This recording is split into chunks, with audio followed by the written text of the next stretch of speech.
got shot, and I was first out. So I get up, tried to see what's going on. Gunfire turns a party in Los Angeles into the scene of a mass shooting with 2 people killed and 6 others wounded. Good evening, everyone. Welcome to West Coast Wrap. I'm Alex Savage. That shooting happened early this morning in downtown L.A. Police so far have not announced any arrests, and they say it's possible there was more than one shooter involved here. Several people in that crowd at the party started posting video to the Citizen app right after the shots were fired. Witnesses say they were all celebrating a birthday. We will have more on that story coming up in just a moment here. We're going to move on to another story we continue following. Tonight, the manhunt goes on for the suspect in a mass shooting in Montana. Police say Michael Brown walked into a bar outside of Butte and killed 4 people back on Friday. Tonight, Fox's Oliviana Calmes is in the small community of Anaconda, where investigators are hoping the release of new photos may help lead to the arrest of the suspected gunman. Right, we still don't have all the answers why this man, who we believe knew the people in the bar pretty well, would go in and shoot, and whether the mental health issues his family has told us about affected all of this. But the law enforcement response has not let up. They did release a couple of photos. This one is a mugshot of him. Another one is a screen grab of surveillance footage taken right after the shooting. He looked like he was barefoot and wearing minimal clothing. The AG in the latest update named the victims killed as well. David Bailey, a customer there, Nancy Kelly, who was bartending, Tony Palm and David Leach, also customers. More than 200 officers are searching the mountains in this area, and they now believe Brown ditched the car he escaped in, stole a different one that had camping gear, shoes, and clothes in it, meaning he could be wearing clothes now. The people here, though, are anxious for police to find him. It's just weird that they still haven't caught him, and even last night I was scared to go to sleep because I didn't know if he was, because you never know where he's gonna go next. Definitely caught everybody off guard, and you don't want to keep your guard down. In the meantime, friends and family have dropped off flowers outside the bar. I met up with one woman who goes there often, and she says she knows the victim, she knows his family, and she's praying for everyone involved. We're all in shock for something that happened here that shouldn't have happened. I mean, this was always a place to come and find comfort, and there were celebrations of life here, and it's just heartbreaking. The police chief here just gave another update saying this is ongoing. The reward is $7,500 for any information leading to Michael Brown's arrest. And in this area, there's a lot of hunting and old mines, a lot of places they're having to search on this mountainous terrain. In Anaconda, Montana, Oliviana Calmes, Fox News. Tonight, we are learning more about the Las Vegas man who's accused of killing 4 people and himself in New York City. According to ESPN, Shane Tamura repeatedly sought medical help for headaches before last week's mass shooting. The headaches reportedly began when he started playing high school football and continued into adulthood. Investigators believe Tamura was targeting the NFL when he started shooting in the lobby of an office building that houses the league's headquarters. Authorities say he left a note behind blaming the NFL for his mental health problems. We turn now to the wildfires keeping hundreds of firefighters busy all across the West tonight. The region's biggest fires are in Arizona, Alaska, and California. The Gifford Fire along California's central coast is the newest of those fires. This one started on Saturday, and already it's burned more than 65,000 acres in Santa Barbara and San Luis Obispo counties. One person was hospitalized with burn injuries after getting out of his vehicle and being overrun by flames. 2 contract employees assisting firefighters were also injured when their all-terrain vehicle overturned. Crews do have that fire about 3% contained tonight, and the cause is being investigated. Fire crews across the San Francisco Bay Area are preparing for a warm, dry week ahead. East Bay Regional Parks crews used heavy machinery earlier today to turn giant branches into wood chips, all in an effort to reduce potential fire fuels in the hills above Oakland. Firefighters say even after a relatively cool summer so far, there is still a high risk of fire, and people should be extra careful not to cause sparks from dragging chains, yard equipment, barbecues, campfires, and cigarettes. Always making sure they have their go bag and their evacuation kits ready, making sure they have a comms plan, a communication plan with their children and the rest of their family for where they might need to meet up. Firefighters also recommend people download apps like Genesis and Watch Duty that allow you to sign up for local fire alerts. In Washington state, Puget Sound Energy is warning about possible rolling blackouts across 9 different counties because of concerns about wildfires. Fire scientists say the risk is higher as fires are now spreading in places that historically have not had to deal with them. That includes the western slopes of the Cascades. Researchers say between 60 and 70% of wildfires are human-caused, including from electrical infrastructure. A combination of strong winds and low humidity could lead to those power shutoffs.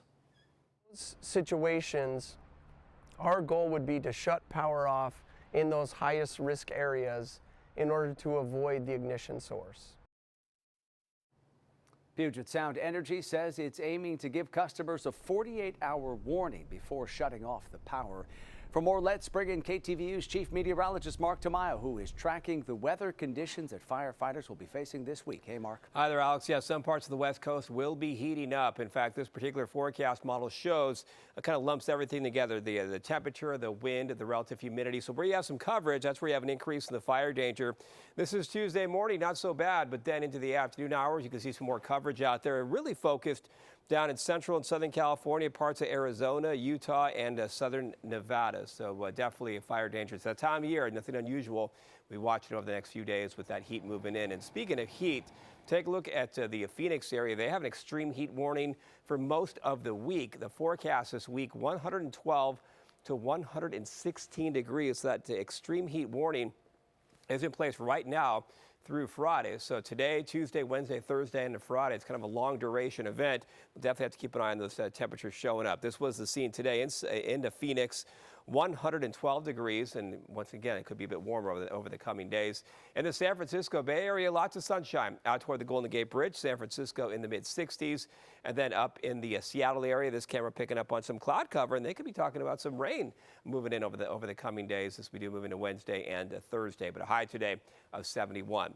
Here's a look at the satellite and the radar where you can see some clouds approaching Seattle, also parts of Portland, and then a band of high clouds moving into central and southern California and into Nevada. Current numbers out there right now, it is 98 degrees in Las Vegas. Reno, Nevada checking in 81, and then 72 in Portland, Oregon. Here's a plan for tomorrow. We'll have some clouds up in Seattle, at least partly cloudy skies. More sunshine for the Bay Area after some patchy morning fog. We talked about that dangerous heat out toward Phoenix, and some wildfire smoke possibly could be impacting the Denver air quality for tomorrow. Here is the Fox weather model showing you this. The clouds at least moving into parts of the Pacific Northwest, and not too much change as you can see into it tomorrow morning. And then we're tracking this rain band here that could generate some rainfall for Seattle. That would be especially as we do move into Wednesday. So you can see those rain chances going up Wednesday and possibly into Thursday up there. For San Francisco, fog in the morning, becoming partly sunny. A bunch of 80s down towards Southern California. It's even getting hot out toward Denver. Upper 90s, close to 100 degrees for tomorrow. And we will continue to track that to dangerous heat for Phoenix, 113, 116, possibly 117. That's just way too extreme, and that's in their forecast over the coming days. And with that heat building in, fire dangers we talked about in the beginning, we'll be watching that as well all week long. Yeah, I know you'll keep tracking it. Okay, Mark, thank you. Coming up tonight here on West Coast Wrap, some small business owners say banned social media accounts are hurting their bottom line. Tonight, a Las Vegas woman shares what she went through when Instagram disabled her account. Plus, an injured child from Gaza who lost both of her legs during the ongoing conflict is here in the West tonight receiving care. How she was greeted when she arrived and the medical treatment she's getting at a Seattle hospital. The New York Post is headed west. Today, the tabloid's CEO announced plans to publish a West Coast edition based in Los Angeles. This will be called the California Post. The LA staff will put out a daily paper focusing on California news, sports, entertainment, and politics. The first issue of the California Post will be hitting newsstands early next year. Well, it doesn't look like convicted killer Eric Mendez will be getting a furlough from prison as he recovers from surgeries to treat kidney stones. His daughter shared on social media that he's now back in prison and preparing for his upcoming parole hearing. His attorney hoped that California Governor Gavin Newsom would grant Mendez a furlough until the August 22nd hearing. TMZ's Charles Ladaboudiere says Governor Newsom has not committed to that request for a furlough. Back in prison for a few more weeks at the very least, and then the big decision is going to come later this month when the parole board gives the governor their findings as far as whether or not the brothers have been rehabilitated, and their recommendation as to whether or not they should be allowed out on parole. Eric and his brother Lyle have been in prison for decades. They admit they killed their parents in 1989 after years of abuse. They were initially sentenced to life without parole. In May, though, a judge reduced that sentence to 50 years to life, making them eligible for parole, and that makes it possible for the brothers to go before a parole board later on this month.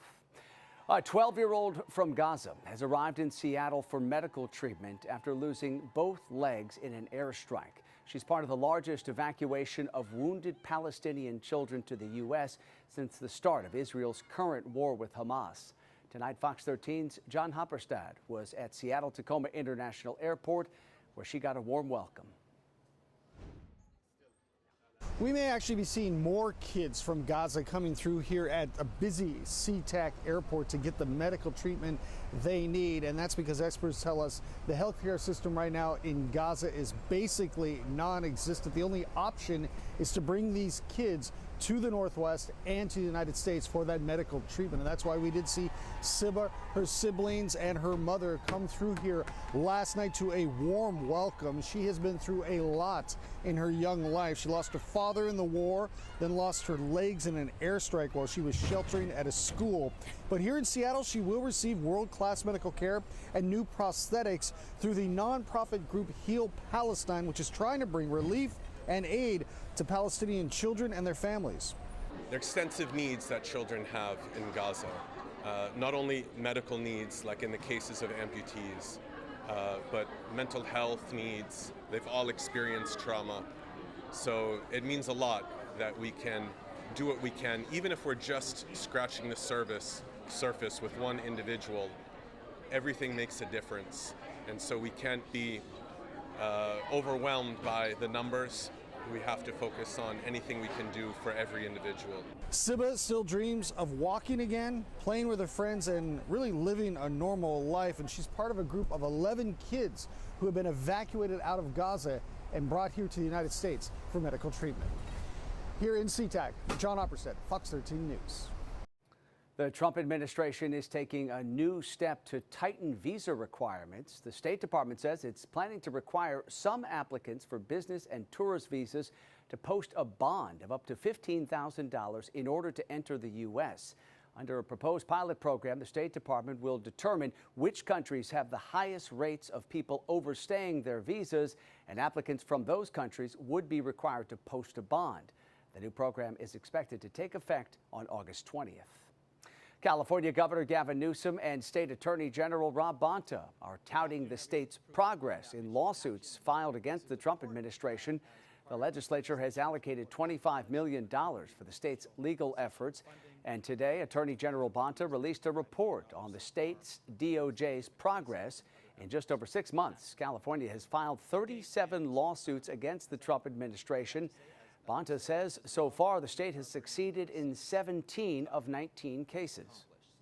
In just the first 6 months, California DOJ's actions have restored, protected, and defended over $168 billion in federal funding that our state, that our communities, that our families rely on. None of us imagined in the process of putting together a special session that just in 7 or so months, 37 lawsuits would be filed.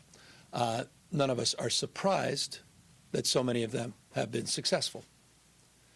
Nothing about what Trump is doing should come as a surprise.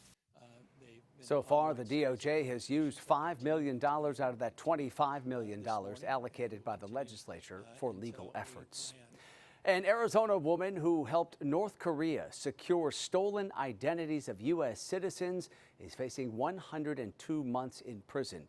Fox 10's Taylor Wirtz spoke with Phoenix's FBI special agent in charge about her multi-million-dollar scheme. You never know what's going on behind closed doors, even in a neighborhood as normal looking as this one in Litchfield Park. We looked up at the crime statistics and saw that it was actually a quiet neighborhood. With a neighbor as unassuming as 50-year-old Christina Chapman. So I'm in the car, about to go. But the FBI says Chapman helped bring in more than $17 million for herself and North Korea, conspiring in a scheme to defraud the U.S. and its agencies. This is a different type of fraud, as this is an income stream going back to the North Korean regime to fund their nuclear weapons program, which makes this that national security matter. Between October 2020 and 2023, Chapman is said to have helped North Korean IT workers secure stolen identities of U.S. citizens and residents, using those to get them remote jobs with U.S. companies, even hosting a laptop farm in her home where she received and hosted the company's computers so the employees she was helping would appear to be in Arizona. The companies thought they were hiring Americans when they are looking at their logs and seeing the IP addresses coming back to somewhere in the U.S. The systems say that is right. More than 90 laptops were seized from Chapman's home. The scheme impacted more than 300 U.S. companies, ranging from a television network to an aerospace and defense manufacturer, and compromised more than 60 identities of American citizens. A lady in Litchfield Park, Arizona, could be running a laptop farm on behalf of the North Korean government. I think that is the first shocking, but it also shows that this can happen anywhere in the U.S.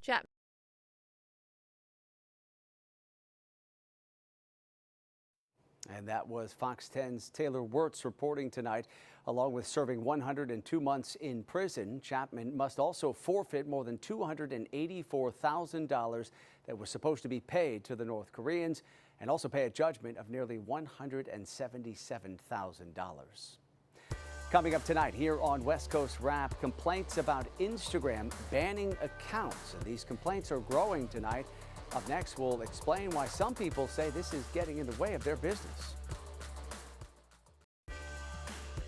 Getting back now to that mass shooting in Los Angeles we told you about at the top of the show. Police are searching for suspects tonight after 2 people were killed and 6 others were wounded at a party. Fox 11's Mario Ramirez spoke with people at that party and police.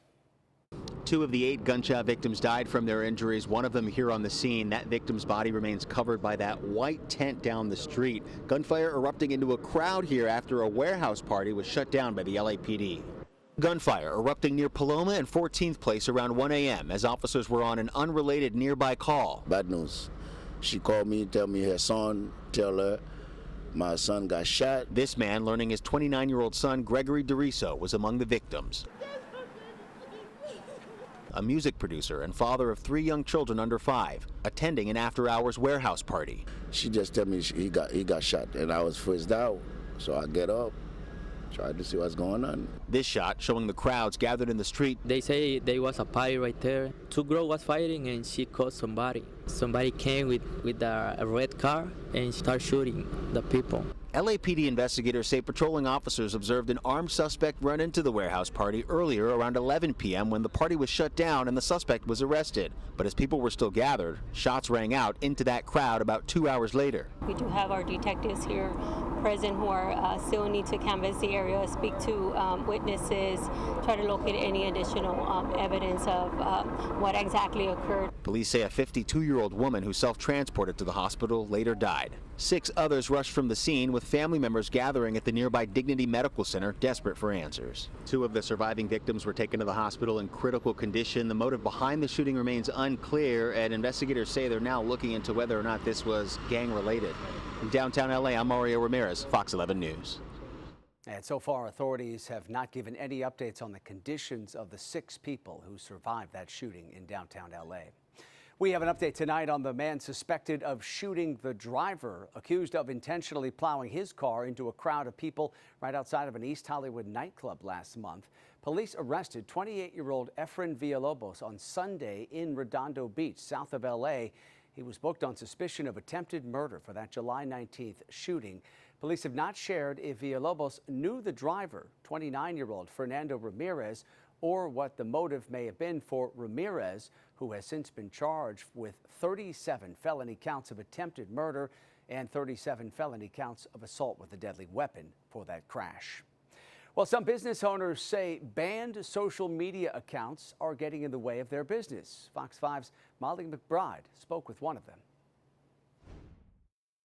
After a layoff and months of an unsuccessful job search, Leslie Spindler says she decided to chase her dream and launch her own company, Alinea. We as a family, they supported me and we decided to go for it. She says they invested all they had into the company. She'd even traveled to South America to source her own products. So these are all handmade by indigenous families in the Andes Mountains in Ecuador. Weeks before launch, Spindler says an email from Instagram put her dream on pause. Her 16-year-old daughter's Instagram account suspended for not following the app's community standards on child exploitation, abuse, and nudity. Spindler says immediately every account connected to her daughters was disabled too, including her business account. We just felt trapped, and not just for the business, but having such an accusation on a family member. She says they submitted an appeal to Meta, Instagram's owner, and waited. Weeks passing with no way to advertise their newly launched products. After this, the account was taken down, so we couldn't announce our launch. Spindler isn't the only small business owner I spoke with whose account was disabled. I emailed Meta a list of those usernames. They said some of the usernames I sent were removed correctly for breaking their rules, but they also restored accounts that were removed in error, like Spindler and her daughter's account. They tell me they got access back within hours of that email. We were celebrating, we were so excited. Back into her account, it's time for Spindler to plan how to promote Alinea online, all the while keeping others in mind who still don't have access. An online petition claiming Meta's artificial intelligence moderation system is disabling thousands of accounts without cause has garnered more than 34,000 signatures and counting. In a statement, a Meta spokesperson says, "We take action on accounts that violate our policies and give people the chance to appeal if they think we made a mistake." That was Fox 5's Molly McBride reporting tonight. If your Meta account is disabled or restricted, you will get a message when you try to log into your account. That message will include instructions on how to appeal and include a deadline. If you do not appeal within the specified time, you will not be able to request a review. Finally tonight, a special camp in Southern California is helping to bridge a generation gap. Groups of 8 to 14-year-old girls are learning valuable skills from their elders at this camp in Fullerton in Orange County. They're taking part in an intergenerational summer camp. The program pairs campers with older people to learn how to sew, embroider, cook, make jewelry, and craft cards. The camp is run by Olive Community Services, a nonprofit aimed at promoting the health and well-being of seniors. And that does it for West Coast Wrap tonight. We appreciate you watching. Have a great night.